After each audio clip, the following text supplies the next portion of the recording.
네, 여기서 기준금리를, 지가 마음대로 뺐어요. 원래 기준금리가 예금금리보다 약간 높이 이게 올라가 있어야 돼요. 이게 정상이에요. 그러면 올리면 되지 않나요? 올리면 이게 사회적으로 큰 문제가 생겨요. 그게 사회적으로 큰 문제가 생겨요.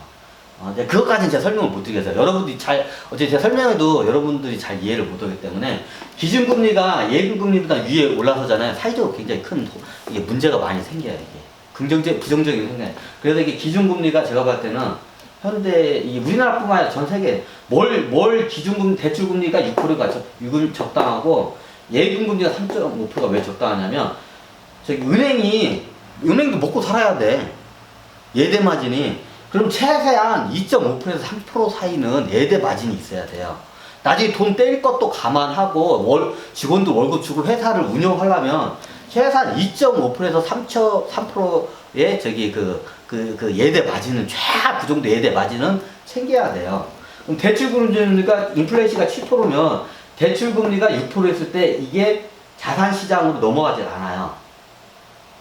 이거 맥시멈 인플레이션 10% 잡으면, 이 10% 이거를 잡다 보면, 6%를 대출금리를 잡으면, 그러면, 예대금리가 은행도 먹고 살아야 하잖아. 이 자본주의 시장에서. 얘네들은 뭐, 흑파사 장사하는 거 아니잖아. 뭐 예금 6%에 받아서 6%에 대출 주면 뭐 흑파사 장사하면 안 되잖아. 이런 것들. 그럼 얘네들 예금 금리가 없어요. 그게 2.5%에서 3% 정도는, 최소한 2.5%에서 3% 사이들은 예대 마진이 있어야 돼요. 그래서 6%에서 제가 2.5%를 빼면 3.5%죠. 그래서 예금 금리를 3.5%가 이게 적당해요. 왜 그러냐면, 돈을 예를 들면 2030 세력들이, 이게 젊은 사람들이 보통 처음 이게 사회에 들어오면 아무것도 몰라. 뭐 주식도 그렇고 부동산. 그러면 처음에는 뭐에다가 자기 돈 월급 받은 거 뭐에다 투자하나요? 근데 예금 금리에다 투자해요. 제일 안정적이기 때문에. 그 나중에 이제 목돈이 생기면 그 다음에 이제 자기의 어떻게 보면 좀 공부를 하고 이게 스킬이 쌓으면 그때 이제 부동산이나 주식으로 이게 이제 넘어갈 수가 있어요. 근데 그 전에는 바로 넣어버리면 거의 대부분 이게 상처를 받게 돼요. 잘 모르기 때문에. 그래서 예금 금리라는 이게 새로운, 내가 지금 월급을 받아서 그거에 대해서 인플레이션의 최대한 반절 정도는 보상을 받아야 돼요. 근데 이게 아쉬운 게 3.5% 못 받죠. 3.5%에서도 이게 또 세금을 한 25%인가? 25%인가 세금을 깎아가죠. 근데 요즘 보니까 장기 은행에 그 세금을 안 내는 그 3%대 이율 같은 게 있어요. 이게 국가 시책으로 청년 장기 예금 3%대 그런 게 있는 거 있어요. 차라리 그런 거를 좀 이렇게 하시는 걸 좀 권유를 해드려요.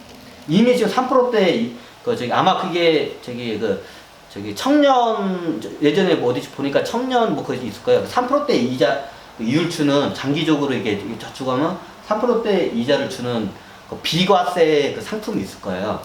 차라리 그거를 당분간 저는 좀 사회에 처음 초년병들은 그렇게 하시길 바래요. 근데 어차피 이게 인플레이션은 7%인데 예금금리가 3.5%야. 근데 여기서 세금까지 떼. 그러고 손에 쥐는 게 실질적으로 2%, 2.5%니까 한참 떨어지죠. 아무리 저축해도 인플레이션 가치보다도 내 이자가 더 덜 쌓이기 때문에 상대적으로 내가 저축한 돈이 세금으로 다 깎여 나가요, 그냥. 쉽게 말하면. 그럼 7% 올리면 되잖아요. 자, 그러면 예금 금리를 인플레이션만큼 7% 올리면 어떻게 되나요? 네. 대출을 받은 회사나 아니면 연끌족 해가지고 담보대출에서 아파트를 산 사람들이 어떻게 되나요? 자, 예금금리 7% 올렸다고 가정해요. 네, 그러면 시중은행은 2.5%에서 3%의 예대 마진을 봐야잖아. 그럼 10%짜리로 10%짜리 이율로 대출 이자를 10% 낼 수밖에 없어요. 좀 어떻게 되나, 그러면 사이에. 균형이 깨지죠. 그러면 일반 10%대 이자로 버틸 수 있는 사람 없어요. 사업하는 사람. 10%대 이자가 되면 그걸 감당할 수 있는 그 자영업자나 그 사업자들이 그렇게 많지가 않아요. 특히 빚을 많이 지고 있는 사람들은. 그래서 못 올려요. 어느 누구의 편에 들어가지고 이거를 어떻게 할 수가 없어. 그래서 균형과 조화예요. 기본적으로 기준금리는 균형과 조화, 안정을 목적으로 해야지 이걸 저기 잘못 적용했다가 이게 너무 낮춰도 문제가 되고 너무 올려도 문제가 되는 거야. 그래서 그걸 잘 이거 조절을 해야 돼, 정말. 근데 현재 상태 기준금리 너무 올리면 이게 사회적으로 너무 이게 어마어마한 일들이 이게 부작용들이 일어나기 때문에 제가 봤을 때는 현재 봤을 때는 이게 기준금리를 2.5%를 잡고 그리고 예금금리를 이거 3.5%를 해줘야 돼요. 그래야 저축을 할 수가 있어요. 그 시중에 있는 통화량 이런 부동산이나 이런 주식이나 자산 시장에 들어가서 거품이 낀 이 거품을 형성한 돈들이 그래야 이게 은행으로 들어와서 통화량을 줄이세요. 통화량이 많아지면 어떻게 돼요? 이게 물가가 상승되죠. 인플레이션이 많이 나요. 그럼 시중에 있는 통화량을 줄여야 돼요. 정부 시책이나 이런 상황에서. 그러면 어떻게 되냐? 예금률이 올려줘야 돼요. 이건 이렇게 해가지고 이건 어쩔 수 없어요. 이거는. 그럼 최소한 이게 3.5% 정도는 이거를 예금한 사람들 있죠. 3.5%는 제공해줘야 이 사람들이 예금할 수 있는 이게 마음이 올라와 이게. 그래서 저도 여러 가지 생각했는데 대출금리 5%가 적당하지 않냐. 그러면 대출금리가 5% 미만이면 예금금리가 예금을 하는 사람들 예금을 할 사람이 없는 거야. 6%대고 인플레이션 마지노선이 7%대고 이게요. 이 인플레이션 10%로 오잖아요. 그러면 딱 사람들이 목에 이거 숨쉬기가 이게 힘들다는 게 느껴져요. 딱 7%가 올라오면 지금 그 국면에 들어온 거예요. 그게 7%선이에요. 이게 7%가 딱 되면 왠지 내가 생활하는데 목에 내가 사는데 숨 쉬는 게 힘들어. 딱 이게 느낌이 들어와요. 그게 7%예요, 인플레이션. 그래서 마지노선으로 잡아요, 7%를 보통. 이제 10%가 넘으면 이제 문제가 발생해요, 사회적으로. 폭동도 일어나고 굉장히 많이 일어나요. 근데 인플레이션 마지노선이 7% 이상을 넘기면 안 돼요. 이거는. 근데 지금 현재 봤을 때는 이게 적당하지 않을까 이렇게 조언을 해드려요. 그러면 어떻게 되냐? 대출금리와 예금금리와 기준금리가 요 정도 형성이 돼야 돼요, 기본적으로. 그래야 인플레이가 안 올라가요. 왜? 통화량이 대출을 받아가지고 그걸 자산이나 실물시장으로 그게 못 들어가게 만들어야 돼. 그게 들어가면 인플레이가 더 가속화가 돼요. 그 대출금리가 6%까지 올라가줘야 돼요. 그리고 예금금리를 이게 3.5%까지는 해줘야 이게 그래도 이게 젊은 사람들이나 월급 받은 사람들이 이게 따박따박 이게 안정적으로 이게 예금을 돈 안 떼고 예금할 수 있는 수단이 이게 유금연금 은행이기 때문에 그렇게 해줘야 돼요. 그러면. 이게 서로의 그 입장에 따라 기업을이나 이게 돈을 대출받는 입장에서는 이자가 싸면 좋죠. 근데 내가 돈이 이게 월급을 해가지고 차곡차 해가지고 은행에 맡으면 이자가 많은 게 좋죠. 이제 거기서 왔다 갔다 이제 이해관계에서 맞추려면 딱 이게 제가 적당하다 싶기 때문에 제가 봤을 때 세계 이게 중앙은행들이 기준금리를 2.5%는 잡고 가야 돼, 이게. 원래 시장에 따라서는 예금금리가 약간 높게 있어야 돼요.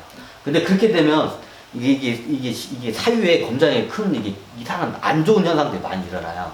그 기준금리는 2.5%를 잡고 예금금리가 3.5%를 줘야 돼요. 근데 예금금리 3.5%를 잡아야 이게 시중 은행들이 예금 영업을 해요. 예금 영업을 할 수가 있어요, 이게. 예를 들어서 옛날처럼 1%도 안 줘, 시중 은행이. 아무리 빼빠지게 영업을 해도 누가 예금을 누가 해? 미친놈이지.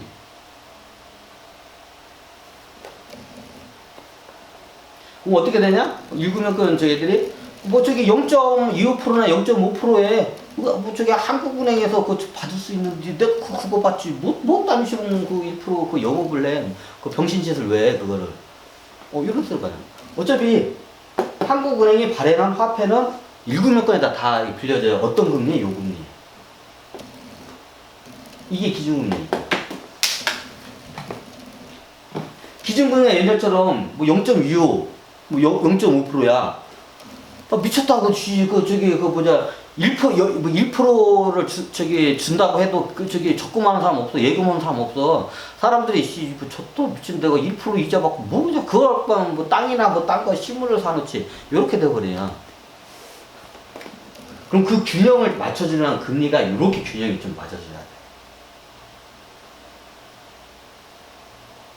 그래 요즘 이게 막 2.5%까지 가네 뭐 하네 저거 하는데 여기서 이제 꾸물꾸물거리면 시중에 통화량이 계속 돌고 있는데 이게 저기 이 기준금리 그 타이밍을 놓치잖아요.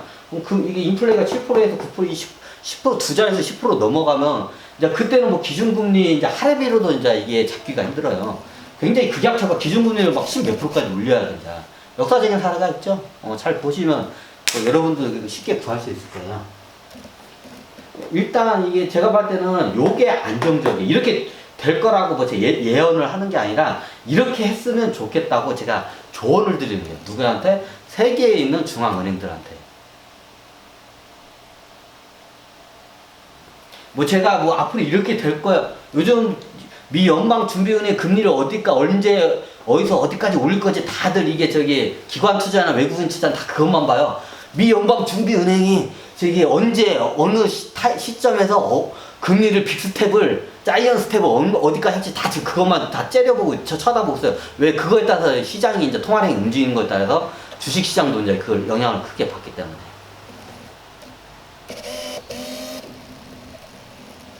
이제 그거는 이제 제가 다음 이제 설명을 드릴게요. 이제 이번 시간에 이 세 가지 금리 이제 주식과 금리의 이제 상관관계에 대해서 대출금리, 예금금리, 기준금리가 이렇게 됐으면 전 세계에 있는 중앙은행들에게 이걸 좀 어느 정도 통합을 해야 돼요. 모든 중앙은행들이.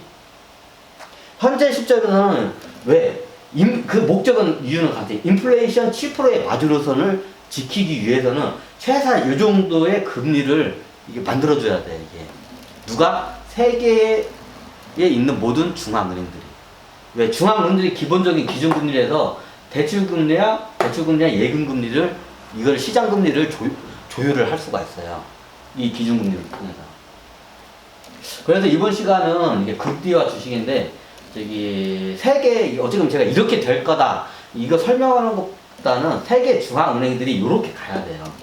그러니까 그거 이제 조언을 이렇게 하는 차원에서 이게 지금 이렇게 설명드려요. 현재 2022년 7월 달이거든요.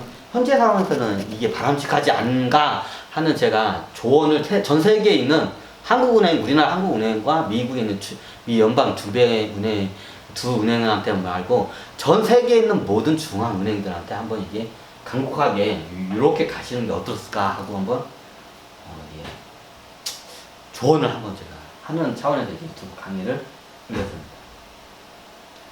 네, 감사합니다. 아이고, 빨갛다.